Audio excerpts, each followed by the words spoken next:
¿Qué tal? Buenos días, buenas tardes, buenas noches a todos los que nos escuchan, si es en el podcast, o a todos los que nos ven, si es en el video de YouTube. Hoy vamos a tratar un tema muy particular, muy único en este sentido y muy común socialmente, que es, vamos a hablar del miedo, el miedo. Pero antes de hablar del miedo, quiero decirles que quiero aprovechar este medio para agradecer a la asociación Conciencia Plena, porque el día de ayer me invitaron a uno de sus talleres a que expusiera algo que no me acuerdo que expuse, como siempre me suele suceder, nunca me acuerdo lo que hablo, pero le quiero agradecer a Cristina, que es pues la mandamás de este Asociación de Conciencia Plena, que organizó un taller, no soy bueno con la memoria, déjenles digo, se llama El Milagro de la Aceptación, en la casa de los Carmelitas Descalzos, aquí en Guadalajara. Aunque no lo crean, sí tienen un lugar maravilloso. Y entonces fui a darles a compartir un taller con ellos, charla, taller, no sé lo que fue, y no me pregunten qué hablé, porque tampoco me acuerdo qué hablé, pero me acuerdo que nos la pasamos muy bien. Le agradezco mucho a Cristina y a la Asociación Conciencia Plena que organizan estos talleres comúnmente, en este especialmente que se llama El Milagro de la Aceptación, todo un día, muy bien, muy bueno. Pues muchas gracias y me encantó estar con todos ellos y todas ellas. Había de todo, hombres, mujeres, grandes, chicas, niñas, etcétera. Cosa muy interesante. Pues agradezco mucho la oportunidad que me dieron para poder expresar un poco lo que pienso, creo, siento y entiendo. Pero bueno, después de todo esto, vamos empezando con el tema. El tema, lo que quería platicar hoy era algo que ya me venía dando vuelta en la cabeza. Es el miedo. Bueno, el miedo, ya sabemos, todos lo saben, es una emoción primaria y es una emoción adaptativa, es decir, es surge cuando existe la presencia de un peligro real o imaginario, normal. La emoción, como una emoción, no es ni buena ni mala, es una expresión que tenemos tanto física como emocionalmente ante un peligro que puede ser real o imaginario. Y todos tenemos miedos o sentimos amenazas de algo que nos puede parecer peligroso o que pueden atentar contra nosotros. Y ese miedo nos puede hacer llevar a tomar decisiones erróneas. Y teológicamente hablando, el miedo aparece muchísimo en la Biblia, sobre todo en la contraparte, cuando Dios pone a la gente que tiene miedo de que los van a atacar los egipcios al momento de cruzar el Mar Rojo. Se les repite constantemente, no tengan miedo, es que no tengan miedo. Jesús lo repite y dice muchas veces, no teman, por ejemplo, al que puede matar tu cuerpo, más bien teme al que puede matar tu cuerpo y puede deshacer tu alma, mandarte a un lugar donde no deseas. El miedo, como una emoción primaria adaptativa, pues tiene este contexto y entonces eso se ha dicho muchas veces en teología. Eh, Parte de la fe es no tener miedo o evitar el miedo, reconocer que hay cosas peligrosas y de ahí uno de dos o lucha o sale corriendo, ¿no? O huye de una situación peligrosa o lucha contra esa situación peligrosa. Es la reacción normal y natural. Y Dios siempre nos dice, no teman aquellas cosas que les da miedo, si tiene sentido el tener miedo. Porque aquí es donde vamos a entrar en la parte interesante. Si es que tiene sentido tener miedo. Es decir, obviamente, si perciben la amenaza de un animal salvaje que quiere hacerles algo, pues es un peligro real.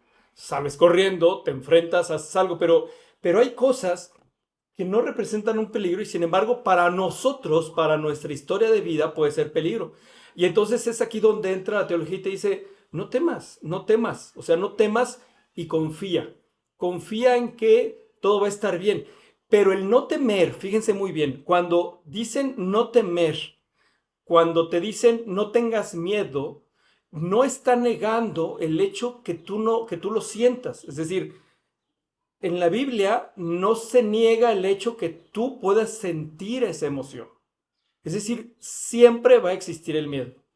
Cuando se dice no temas, no dejes que te supere tu miedo, no dejes que tu vocación y tu decisión de vida se sustente en ese miedo. Esa es la clave teológica del miedo. Es decir, cuando la Biblia te dice no temas, no te está negando que tengas miedo, te está diciendo cuidado, porque ese miedo te puede llevar a tomar decisiones que en un momento dado pueden ser perjudiciales, que te pueden afectar o peor, que puede hacer que no crezcas, que no te desarrolles, que no madures, que no logres obtener algo mejor de tu vida. Es decir, no dejes que el miedo tome parte de tu decisión y trata de que, a pesar de que existe el miedo, tú puedas decidir hacer las cosas que tienes que hacer.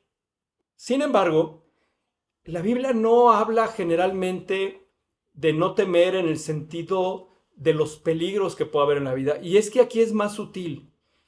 Para, para la vida, ¿sí?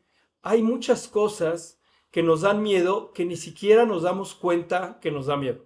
Déjenlos explico de una manera. Hay cosas en la vida que nos parecen amenazantes sin ser peligrosas, ¿sí? Y aunque no lo tenemos muy metido aquí en la cabeza, sí lo tenemos bien metido en nuestra experiencia de vida. Les voy a poner un ejemplo. Los hijos de alcohólicos dicen que se buscan casar siempre con alguien que sea alcohólico. Eso es lo que dicen. Si eso fuera cierto, entonces la pregunta es ¿por qué lo hacen? Porque es lo único que conocen, porque es lo que les hace conocido, es algo que existe, que está ahí. Y salirse de ese espacio conocido no es cómodo. Eso es tener miedo. Y el miedo puede hacer que realmente decidas casarte con un alcohólico porque tienes miedo de ser feliz, de cambiar, de transformar tu pensamiento para poder hacer una elección mejor, una elección más sana. Decía San Ignacio, el discernimiento no es saber elegir entre lo bueno y lo malo. El discernimiento es saber elegir entre lo bueno y lo mejor. Entonces el miedo no es, estrictamente hablando, solamente la percepción de una amenaza real o imaginaria de un peligro. También el miedo es una condición de vida que se tiene ante posibles cambios. En otras palabras, existe un miedo a ser feliz. Y es aquí donde entra realmente la teología y te dice, no temas. No temas no de una amenaza peligrosa. No temas de poder transformar tu vida. Al final da miedo. Es decir, ¿qué descubrimos detrás de eso? El día de ayer tuvimos una charla genial con mucha gente que se atrevió a ir a un taller porque quería mejorar, porque quería estar bien, porque quería conocer algo más, algo distinto en la vida, quería arreglar algo, quería solucionar algo, quería subsanar algo. Seguramente para ir a ese taller costó trabajo para muchos. ¿Por qué? Porque daba miedo, pero no ese miedo de peligro, sino ese miedo a sentirme confrontado por Dios. Y eso nos da mucho miedo, ser confrontados por Dios y tomar la opción de lo mejor.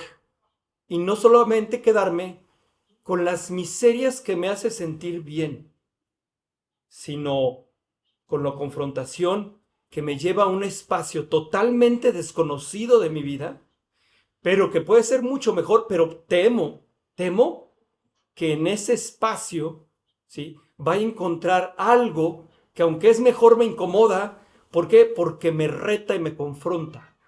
El profeta Jeremías era así. Me sedujiste, Señor, dice el profeta Jeremías, ¿sí? Y me dejé seducir. Y lo decía como con un lamento. Es decir, yo que estaba tan bien así de la mediocridad de mi vida, en la miserable y asquerosa mediocridad de mi vida, y vienes y me confrontas. Y vienes y me dices, hey, yo quiero lo mejor para ti. No temas, va a estar todo bien. Hay gente que está tan conforme con su miseria de vida que cuando Dios le presenta la oportunidad de una experiencia, de una persona, de una situación que le refleja esa miseria de una vida mediocre, ¿sí? Se confronta y se incomoda. Y yo tenía una amiga que decía que todos los novios que tuvo, ¿sí? Los que menos quería eran los que eran buenos. Los buenos novios los detestaba, terminaba tronando con ellos. Prefería a aquellos que eran tormentosos, complicados, difíciles, aquellos que se aparecían a su propia experiencia de vida. Pero Dios no quiere eso. Dios no quiere que estés mediocremente en paz. Es más, Dios no quiere que seamos cucarachas de templo, ¿sí? Sino que también confrontes y que te confronte la vida y que te confronte el miedo y que puedas crecer, porque escudarse detrás de normas, reglas y dogmas también es tener miedo, ¿sí? Cuando de pronto, ya a mí me tocó una señora que pues era muy devota, muy religiosa, y qué bueno, ¿no? Nadie dice que no, que qué bueno, pero detestaba a la gente con otras preferencias sexuales. Y entonces decía que la Biblia decía y que la iglesia decía y que el padre fulanito decía, pues pudo haber dicho, pero algo en ella le confrontaba el hecho de que ellos fueran a la iglesia. Y entonces le decía, señora, es que le teme usted a algo que seguramente a usted le está confrontando. Puede atreverse a amarlos o puede atreverse a rechazarlos. Lo que pasa es que amarlos le implica un esfuerzo emocional, mental, intelectual, para tratar de entender una verdad y una lógica distinta y aparte tener la capacidad de amar sobre las propias convicciones de vida que uno tenía antes. Entonces existe un gran miedo a ser feliz en muchos sentidos, ¿no? Nos da miedo la voluntad de Dios porque nos gusta controlar nuestros espacios y los tiempos.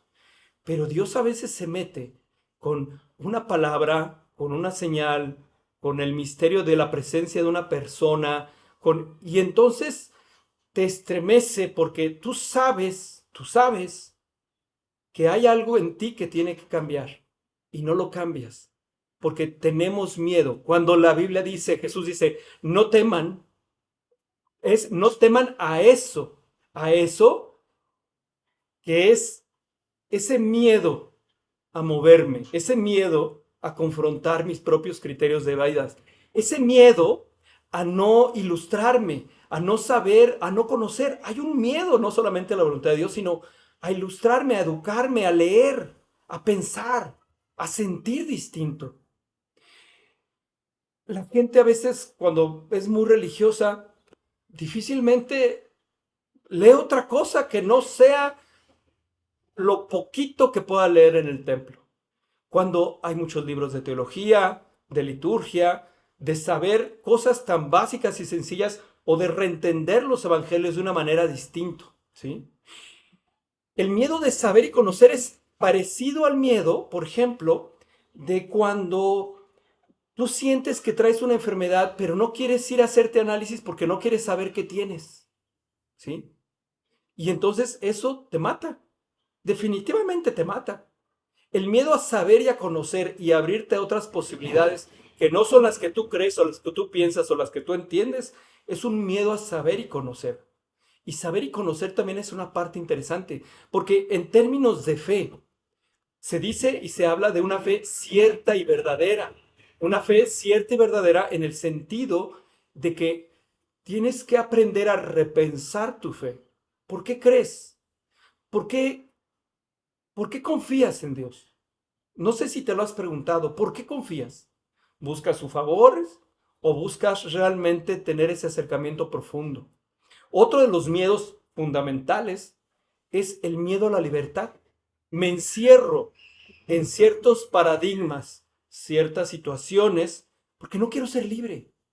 Me encierro en la terquedad de culpar a la vida, al clima y a otras personas de mis tragedias, porque no quiero saber yo que soy responsable de ellas. Entonces tenemos un miedo terrible y enorme a la libertad, ¿sí? La libertad es un miedo que se enraiza en eso y nos pulveriza. no ser libres es muy cómodo. Es una de las grandes comodidades porque podemos desplazar nuestra libertad de una cosa a otra y no.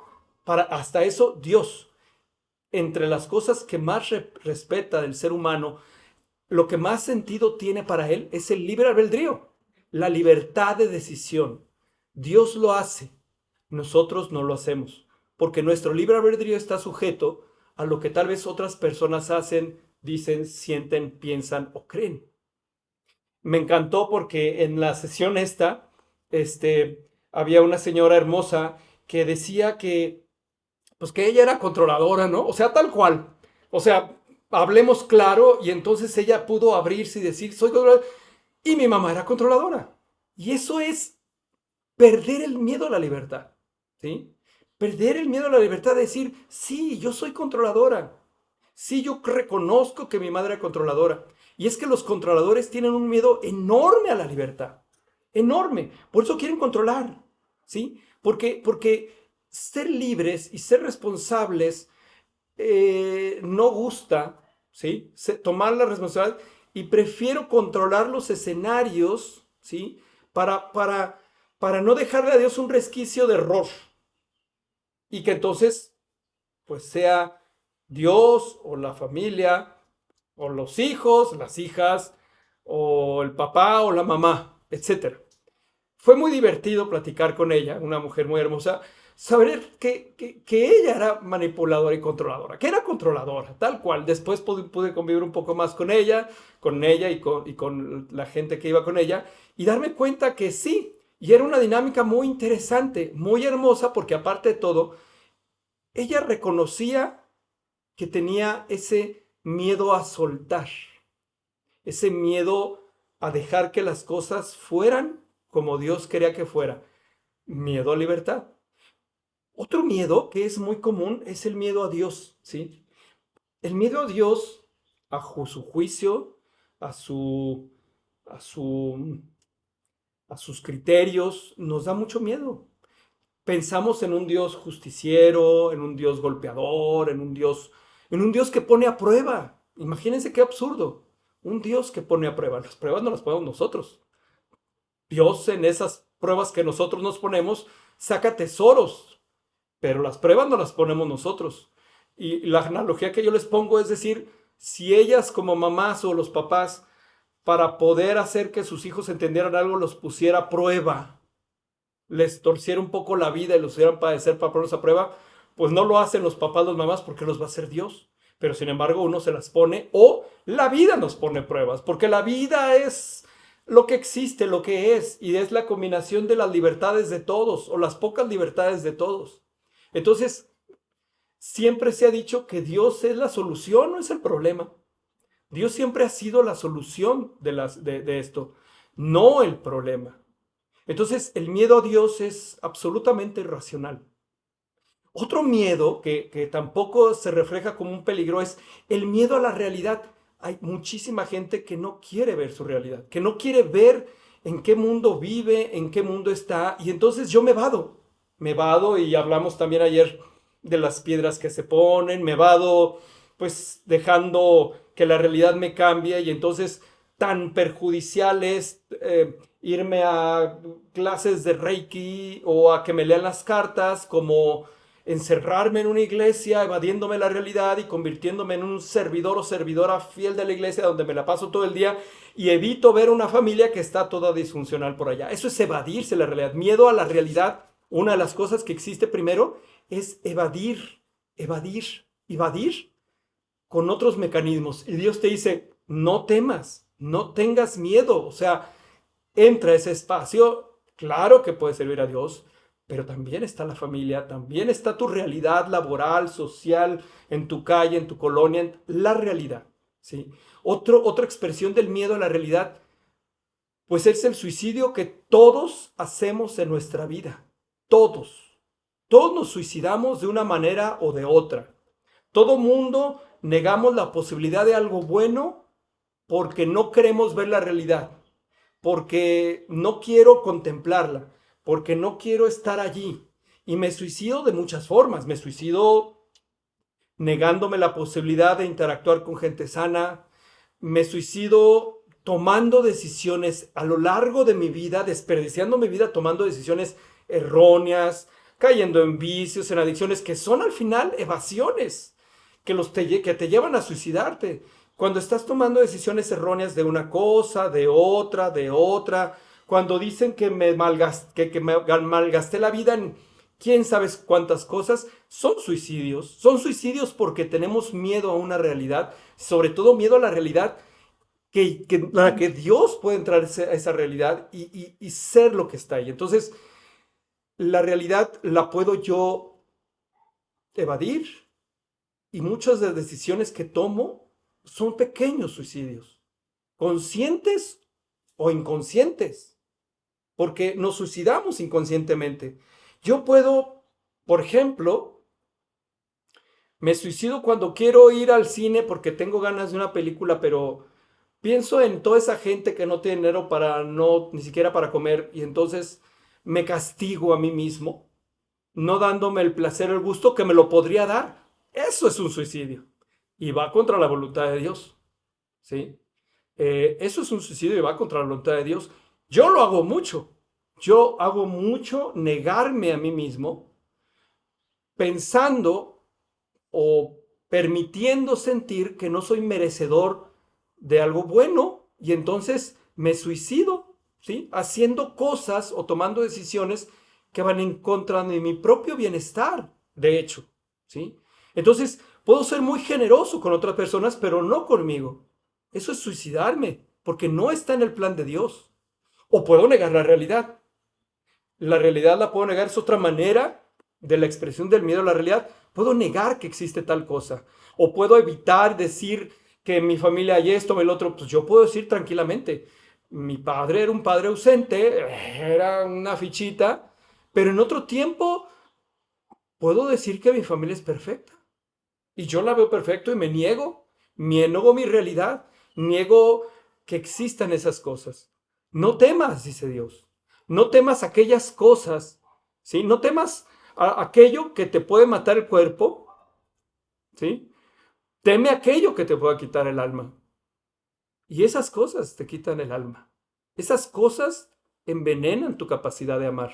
Esas cosas envenenan tu capacidad de amarte a ti mismo. Entonces, no temas, no es ante un peligro percibido, sino ante la incapacidad de confrontar nuestra realidad. Hay miedo a descubrir mi valor como persona. Me suicido tomando decisiones equivocadas y tirando a la basura mi vida porque no puedo creer que soy valioso como lo soy, ¿sí? Yo siempre platico que nunca he sido guapo y jamás lo he sido. Yo siempre lo digo con mucha tranquilidad. Me gusta tener miedo al valor de mi vida. Hay gente que me puede ver guapa. Yo no me veo, pero ya es un defecto mío. Lo sano sería que pudiera verme al espejo y decir, Dios, te luciste, estás guapo. Para alguna gente sí, para otra gente no. Pero tendría que ser para mí. Entonces, son decisiones equivocadas porque no reconozco mi valor de vida y yo tengo muchos valores y tengo muchas cosas buenas, pero prefiero creerme las tonterías que otras gentes me pueden decir cuando son tonterías de la otra gente. Entonces tengo miedo a descubrir mi valor, ¿sí? Otro miedo que tampoco se refleja en temor es el miedo a la independencia, ¿sí? El miedo a la independencia es yo necesito depender de otros y por lo tanto, como necesito depender de otros, los manipulo. Eso es paradoja. Yo necesito depender de alguien porque no puedo ser independiente como hombre o como mujer. Necesito que alguien se haga cargo de mí o sentir que alguien más se pueda hacer cargo de mí porque no puedo hacerme cargo de mí mismo. No puedo hacerme cargo de mí misma. Necesito que otro venga y entonces, señoras, de pronto hay quien dice al marido, al novio, al compañero, le dicen, es que en mi casa mi papá hacía esto. Pues sí, tu papá, porque tú eres la niña de papá, pero el marido que está ahí, el esposo que está ahí, Es el esposo, no es el papá, y no tiene ninguna razón de tratarte como una hija. O los esposos o novios que esperan que ella resuelva. ¿Que resuelva qué? Totalmente independiente, y tenemos un miedo terrible a la independencia, ¿sí? De hecho, hay muchos videos donde dicen que ellas buscan un hombre que resuelva. Buscan un papá que les pueda dar la posibilidad de hacerse cargo de ellas, ¿sí? Cuando no, Dios pide que seamos independientes, independientes que no necesites depender de otros. Puedes interdepender de otros sanamente, pero no depender de otros, y por lo tanto no tienes que manipular. Hay otro miedo que es muy bueno, el miedo al compromiso. Miren, hay algo que se llama la teoría del sesgo fragmentado o la teoría del 80-20. Se lo voy a platicar rápidamente como lo platiqué ayer. Un hombre o una mujer, cualquiera de los dos, está casado o está en relación de pareja con alguien que representa el 80% de todo lo que ella o él quisiera, ¿no? Pero pues él o ella puede ser un poco aburrido, él o ella puede ser un poco, no sé, apático, puede ser no divertido. Y un día encuentran a una persona que es divertida, que es entretenida, que tiene eso que su pareja que le da el 80% de las cosas no tiene. Y entonces es un buen pretexto porque tiene miedo al compromiso y se va con la otra persona que tiene el 20 y ya ganó el 20, pero perdió el 80 porque somos incapaces de generar compromisos. Este es un ejemplo, pero compromisos en todos los sentidos, ¿sí? Hay un miedo enorme al compromiso, y eso que en Dios sí te dice que el compromiso, el firme compromiso es esencial en el crecimiento de la persona. Yo siempre he dicho, no esperes que tu pareja te haga feliz, ni que tus hijos te hagan felices, ni que tus padres te hagan felices. No están diseñados para hacer feliz a nadie. Ni tu pareja, ni tu esposo, ni tu esposa, ni tus hijos, ni tus padres. No están diseñados para hacerte feliz. Están diseñados para que completes tu vida de manera plena, donde llega el compromiso, llega el amor, llega la capacidad de aprender. Pero la gente tiene un gran miedo al compromiso y ya no quiere saber lo que es una lucha y un desafío. El tiempo se acaba y es una pena, pero esto da para mucho más. Pero un ejemplo es un libro muy bonito, una historia que contaban de un hombre que llevaba como 20 años de casado y que en una fiesta con su esposa estaban muy aburridos los dos. Y entonces él vio que había mujeres más jóvenes, más bellas, más atractivas, más todo aquello que su mujer ya no era. Y veía a su mujer ahí un poco desgastada, aburrida, etc. Entonces el hombre dijo, ¿qué está pasando? Le dijo a la esposa, ahorita vengo, voy a fumar. Y se salió a fumar y entonces dijo, Dios mío, ¿qué es esto? ¿Qué es la batalla que yo tengo que luchar? ¿Qué tengo que hacer? Y entonces descubrió, apagó el cigarro, se le vino a su cabeza una idea grande, fue con la esposa y le dijo algo impactante para la esposa. Le dijo, ¿gustas bailar, amor? Y ella sorprendida, él, que era un guerrero, como todo hombre en su vocación masculina es guerrero, fue a luchar contra el dragón maligno que era la apatía y fue a rescatar a su princesa. Él cuenta que esa noche fue la mejor noche de su vida, comparable solamente a su luna de miel. El miedo al compromiso tampoco es una amenaza percibida, pero es algo que tenemos ahí. No quieras ser eternamente novio o novia. También en la vida hay compromiso. Desgraciadamente se nos acaba el tiempo, porque esto solamente puede durar 30 minutos. Les agradezco a todos que hayan estado en este episodio y bueno, pues nos esperamos en el siguiente. Mi nombre es Rafael Espinosa y les invito a que compartan este audio o este video. Por lo pronto, hasta aquí le dejamos. Muchísimas gracias por su atención. Que tengan una buena y excelente semana.